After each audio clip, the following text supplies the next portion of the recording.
Hey everyone, it's Jason. Welcome to an unboxing for Batman the Animated Series, Shadow of the Bat Miniatures game. It is part of the Adventure Universal game system, which you're not going to hear anything about anymore, at least for the time being. You got game designers Pete Walsh and Kevin Wilson down here. If you've watched other videos, I have the Teenage Mutant Ninja Turtles miniature game, which is the same system. And this plays 90%, like 95% probably even the same. It uses the same overall core system. They just changed a couple of the icons. To like theming this to fit Batman versus Ninja Turtles. And then how the overall game is played is just slightly different. They're completely compatible with each other. The difference, more or less, being is the Ninja Turtles games are more more battle oriented. It's usually your turtle team versus the bad guys. See if you can beat them. The Batman game has a lot more stuff in it, like defuse these bombs or rescue these hostages or put out this fire. The Ninja Turtles had a couple of missions like that where you were trying to, collect X item and get it back to safety, or like run over and rescue this person. But for the most part, it's just defeat the enemies. And the Batman game, it goes a little bit more like puzzly on it. So we're gonna hop in and look at it. It's gonna be a little bit. It's probably gonna be a two-parter video just because of how long it's going to be. I'm not gonna spend a ton of time going through every single little aspect on how to play the game. I'm probably did that on the Ninja Turtles video, or I'll have to do a how-to play. But we are going to flip through the instruction book quick like we do with all the other games. And they're really good instruction books to begin with. So there's actually two different ways to play these games. You can either play player versus player, one person playing generally the Batman side, and the other side playing the villains. Or you can play which is competitive mode, or you can play cooperative, where all the players play as the Batman side, and the computer or the villains are controlled by AI cards. So you can see there's a ton of lists all the different stuff that's in the game. Layout of how all the different miniatures go, which is really neat. Just a little bit better idea of what all the different tokens and all that stuff are. I really like this. I wish more games would do this. Just hey, like here's what all our components look like. Here's a breakdown of all your cards. So what you're gonna do is you're going to get a hero card. It's gonna list various stuff. And I'll go over more of this when we actually look at the card. But it has like your movements, like what they can move, their attack power, their health, special ability, and then their unique dice. They also get special skill cards. So that way everyone's even more a little bit different than each other. You can get gadget cards, which are a special thing, and there's special ally cards you can attempt to use, like the specific scenarios and occasional hero skills. Just to like add a little bit of extra flavor in there. Here's a good setup of how the game is. I also love in this book how they have like the numbers. So like number 1 says set up this, number 2 says put this thing here, and then it actually has that listed on there. Versus just when they list like, hey, put all this stuff down, and then they don't tell you what pile is what. It's like, oh, here's. So, I mean, if you look at this game, there's 1, 2, 3, 4, 5, 6, 7, 8, 9, 10, 11, 12, 13, 14, 15 piles of things around the board, plus the board itself, with some characters here, some characters there. It's like, what is all this? So this is kind of nice that this is actually breaking down. Oh, it's, I mean, you can see, like, this is a hero and their cards, hero, their cards, hero, their cards. I mean, you can kind of gather that, but it's nice if they just break it down for you really quick and easy.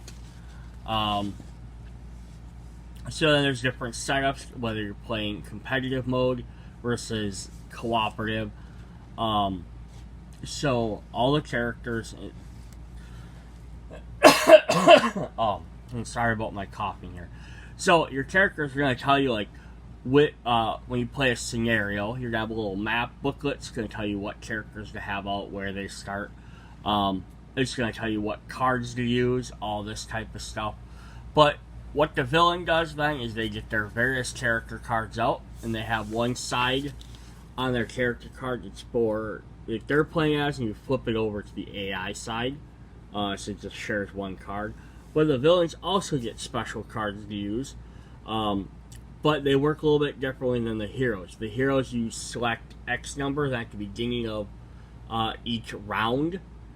You get to pick which skill card you have out to use. So like Batman can have like 4 cards. You have to pick one of them to have out to use.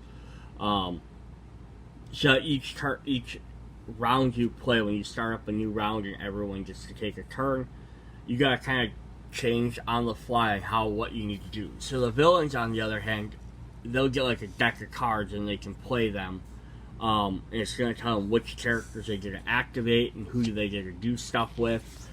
It's just a little bit different. So it gives them more options than just saying, oh, I looked at my character card and it says Joker can move 3 and attack for 2. Then they can play special ability cards which say, oh no, he actually gets extra move or extra this. And then cooperative mode is laid out fairly much the same. And they come with these nice little sheets that help reminders for stuff. And we'll look at that when we get there. And their card looks very much the same. They just have a little thing down here in the bottom that says who they target and what type of attack they do. And then there's these initiative cards, which also make the game really interesting. So every character in the game will have one of these. So every hero, every villain, whether it's Joker, Harley Quinn, or the Enforcer and the hired gun, the minions, they'll all have in the AI mode or in the cooperative mode, they'll all have initiative cards. You shuffle them all together and you draw a card. So like the first card drawn could be Batman, so Batman gets to play. Then if the next card's Robin, Robin gets to play. But then you could end up Joker, Harley Quinn, then Batgirl. Or you can end up with another round where Joker and Harley Quinn get to go first, then Batman, then the hired gun, then the Enforcer, then the rest of the heroes last. So it kind of sets up a little bit more randomness versus the back and forth of the co-op competitive mode. So competitive mode, it's player 1 gets to go, so they're Batman. They're like, I get to go. Then the villain character goes. Then they play a card that says Joker goes or Harley Quinn goes. So they have more control over which character they get to attack with or do stuff with. But every other turn they're going to get to take a chance. In the cooperative mode, it's completely random. But everyone will get one turn. Heroes and villains all get one turn, then you shuffle the deck and redo it. So it's kind of a neat different way of doing it, because it makes it more random, because you don't know who's going to do what or this, and you can't, and instead of going back and forth, then good guys don't have to sit here and try and be like, put it up like, oh, well, I'm going to have Joker attack last because he's too powerful, like, maybe we might defeat him before that. Nope, you don't know when he's going to, so you kind of have to, play around that. Then there's all these different basics. There's focusing abilities, knocking characters down, waking them up. So basically, if a character gets knocked down, they're not out of the game yet. You have so many turns to try and help them recover before they get eliminated from the game. The other big cool feature of this game is the dice system. So each hero gets 3 dice. It is semi-unique to them. They'll have their own color schemes. Like Batman might have more, example, like punching, then Robin does. Robin might have more throwing, Batgirl might have more defense. So each character has the same symbols, just one might have more of some than the other. But when you roll them, you get to put your 3 dice out, and then you share your outside dice with the players next to you. And this is a really cool feature because it involves teamwork. So, example here, Batman has a double punch. So he's going to get 2 punch actions during his turn, 2 melee actions. So on the outside, he put a foot for movement and a double ranged. So now he's doing is he's sharing double ranged over here with Batgirl, and he's sharing a movement with Robin. So this helps Batgirl out because she didn't have any ranged attacks. She had 2 defenses and a double melee. So that helps her, it gives her, like, hey, you don't have any range, let me put this on the outside, then you gain range. Similarly, she gave a shield to Batman, who had no defense. And that's the same thing. She threw some extra shielding down here. Like Robin shared his double range with Gordon, because he didn't have any range. But then gave some extra movement over here to Robin. You know, it's just kind of like you get to play around with, like, oh, I didn't draw any movement abilities, let me give you some movement. Or someone's like, I didn't draw any ranged. I know from playing the Ninja Turtle game lots of times, like if somebody has Slash, who's a big giant turtle, is a giant snapping turtle, is he does a lot of melee attacks. He doesn't really do range. So what you might do though is if he's in position to standing next to a bad guy that he can take out, especially like a boss character, everyone else on the team might, like, okay, here, we're gonna, like, rearrange this so you get all this extra melee attack so you can do multiple attacks or your bigger, stronger attacks or your special attacks, versus maybe someone like, who's like, no, this guy's in danger, let's give them more movement to get them out of there this turn, or give them defense, because, like, they're not gonna be able to get out of there, at least let them protect themselves. And every round you play, you re-roll these dice. So it's actually kind of a neat aspect of the game. And then this just explains all your different things. So for each symbol, you get 1 action for movement, and then you look on your character card. So, like, if I have 1 melee fist and Batman has a melee of 3, as an example, he can do 3 damage worth of melee. Or if he has 2, he can actually do 2, so he can go up to 6. And that's how many dice they roll. It's not just straight up damage. Then they actually have to roll dice for doing damage and defense. But if he can roll with 1 punch, he can roll 3 dice. If he has 2, he can roll 6 dice, which increases his odds of actually doing damage. And then they have the Batman emblem, which is a unique one. It's like an eye for the turtles. But it lets you reroll 1 battle die and heal, basically.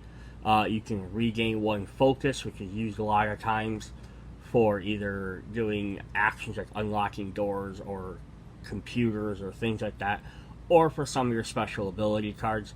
And then you can use it as a wild symbol and turn it to whatever you want. So it's also a neat little thing to get.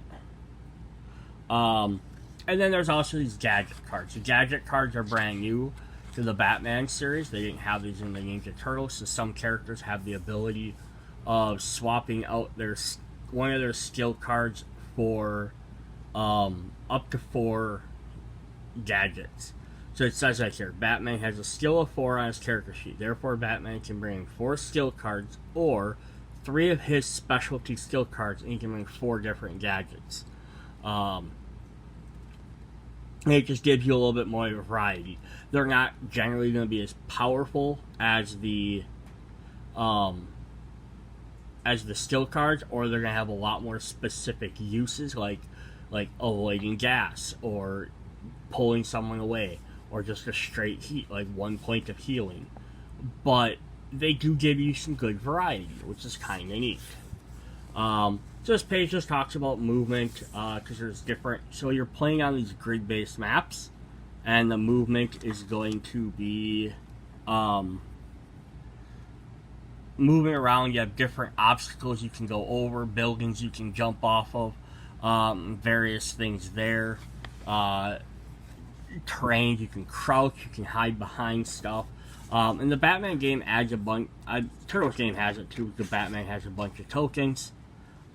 Just you can put it next to your character to remember if they're doing that different stuff. Here's what I was talking about, like melee strikes. So here it's showing Batman has 3 melee. So it says Batman spends 3 melee icons to make a strike. He'll roll 5 dice, since his attribute is 2. So 2, 4. So he must only be able to roll up to 5 dice. That doesn't seem right.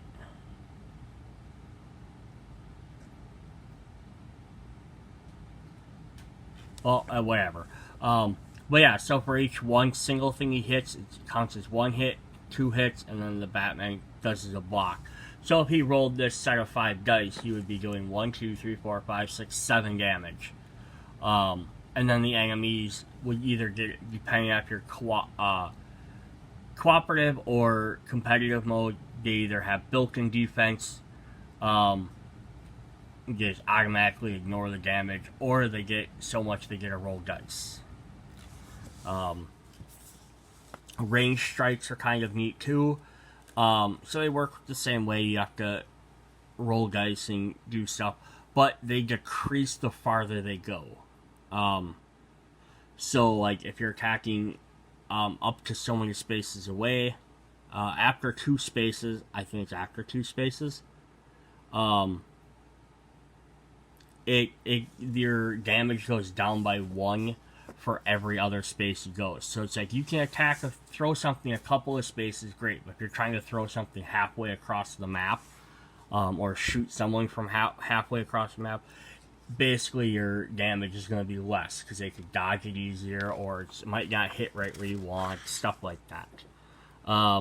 This is explaining how villain cards work, fighting the villain in cooperative mode, like who they target, things like that. Their movement, because they have specific movements they do, because they always try and prioritize the targets, and they made a nice little flow chart for this, which is really cool. So it's like performing actions. Does the figure have remaining actions? Nope. Their turn's done. Yep. Then they get to try this. Are they within range? Yep. Then they'll attack. If not, then they do this. Then they do this. Villains have 3 actions. Minions have 2. So, like, if you're standing next to a guy, they're going to attack him regardless. If they're standing next to 2 guys and one of them has their priority symbol, they're going to attack the guy at the priority symbol. If they're not in range, they'll move.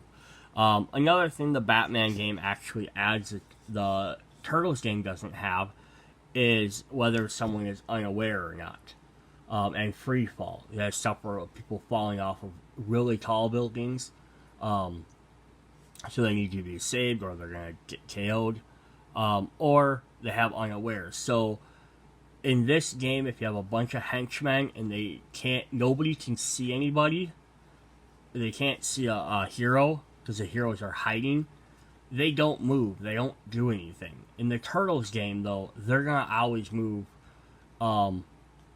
If anyone can see someone, they're going to move. They don't care. Unless they're like behind a door or whatever, so they can't actually see anybody, but otherwise they're always going to try and do stuff. There's also a third mode called the Dark Knight mode, where you can have Batman go solo by himself against the various modes. And they have a special card for that and a couple special rules.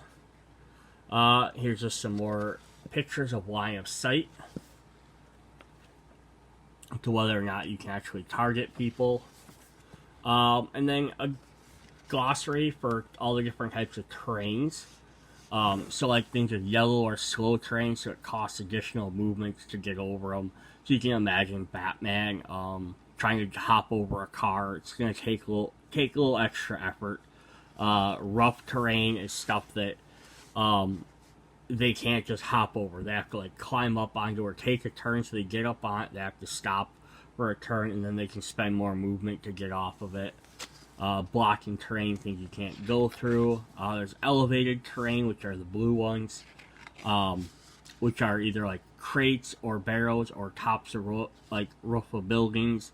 So there's just different movement for that. It takes extra to get up on them, or if you jump off of them, you're going to take damage. Unstable terrains, obscuring terrains, like stuff you can't see through. There's actual harmful terrains like teletrops and fire, which actually get hurt if you're standing in. Fire escapes, staircases, do a little bit of stuff. Doors, you can actually do checks to open doors so it can be closed or open. Plus, it's also neat on all these, they tell you what the line of sight is for all of them. Skylights is a brand new thing in this game. Blocking, and then there's lines of terrain, so the same thing. Blue, red, green, they all work the same. They're just lines instead of actual objects. And then there's various different keywords that show up. And then all the different status effects. You can entangle, stun, under fire, unaware. Just all these different things. Gas X, cold, hostage, fear toxin. You can poison guys, mind control, burn. It's all stuff that wasn't in the Turtles game. Then special actions you can do for like doing things, carrying items, defusing bombs. And then a bunch of frequently asked questions. Stuff you can do. How to create your own games. You can actually make your own missions if you want different stuff. Adding variants. And priority rules. Mixing with other games. Although right now, currently, the only other game is the Turtles. Because the series has been canceled. Maybe someone else will pick it up in the future. I think I'm just going to do this as a part 1, kind of like what the game is, how to play, and then we'll do a part 2 where we start going through the box. So let's look at these other guides here. You get this terrain guide, which we've already talked about, but it's just a nice little like pamphlet you can have sitting around with you. The other side is going to be the cooperative mode. So it'll show where you put your initiative deck, your full deck, your discard deck, what all the different effects mean, different things you're going to come across, like what flying, henchmen, small, icons, things like that. Just anything you're kind of going to generally need to look at to double check with. So we get 2 of those, so you can have one for one side, one for the other, or if you don't need this, you could have this like one side of the table to the other side.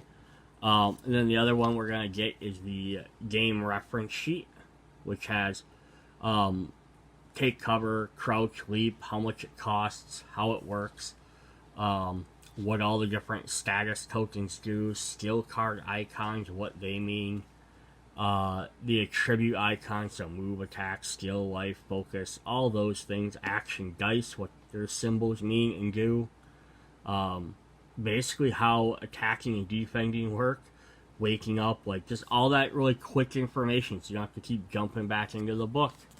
You get 2 of them, and then the other 2 are the competitive mode.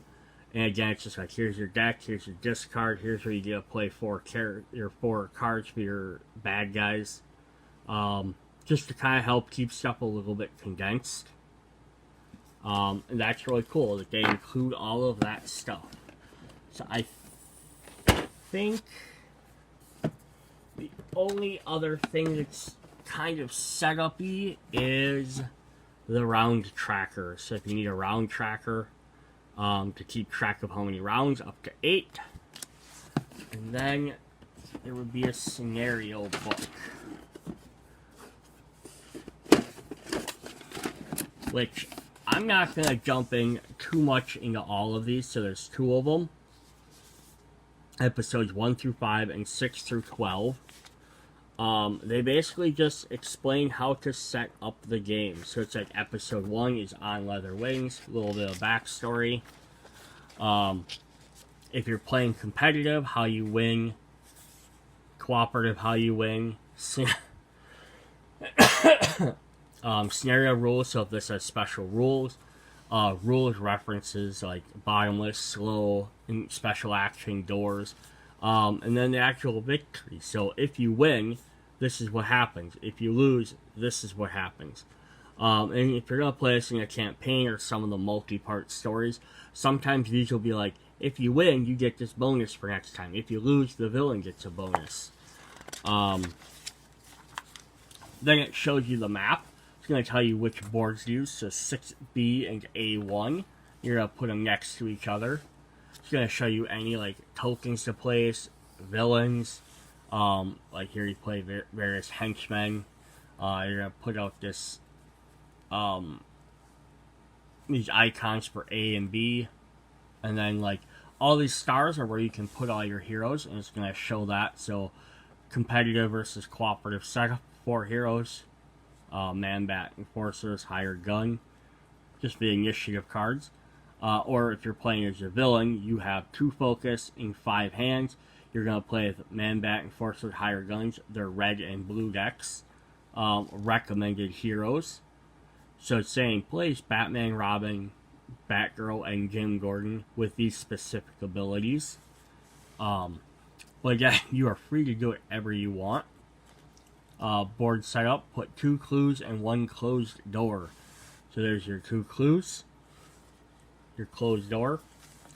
So with the closed door, Man-Bat won't attack until you actually open it. So basically your idea is take out all the henchmen and then move to the next thing. The other thing that's big difference about this versus the Turtles game is the Turtles game have a lot of respawning, so like the Foot Soldiers, the Mousers, and like the other little henchmen characters. They keep coming back. So they're not, sometimes they're not nearly as strong as maybe some of these guys are. So you might be like, why is a Foot Soldier weaker than a regular henchman? They're ninjas. It's because they're going to keep coming back. So basically you're going to fight waves and waves of them. Where these henchmen, you're going to fight these 10 guys or 8 guys or whatever, and that's it. And it's going to show you how many to use. So that's basic setup. Excuse me, sorry. Setup for a game. So like this is a different mission. Uses 5B and 4A maps. A lot more different tokens to use, like a police car, freeze laser, ice token, ice terrain, a bunch of different stuff there. Like Crusher and Enforcer down here, you're only going to use the red decks.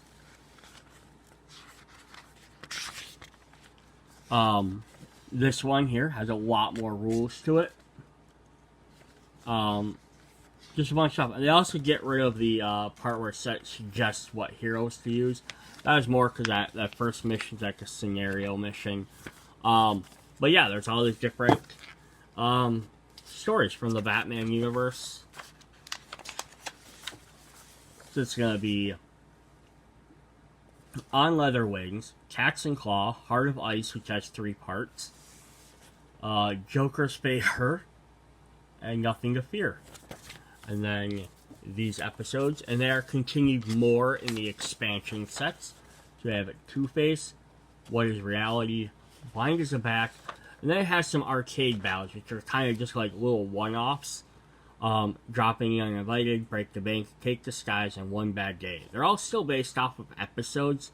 They're just sort of more like do whatever you want with them.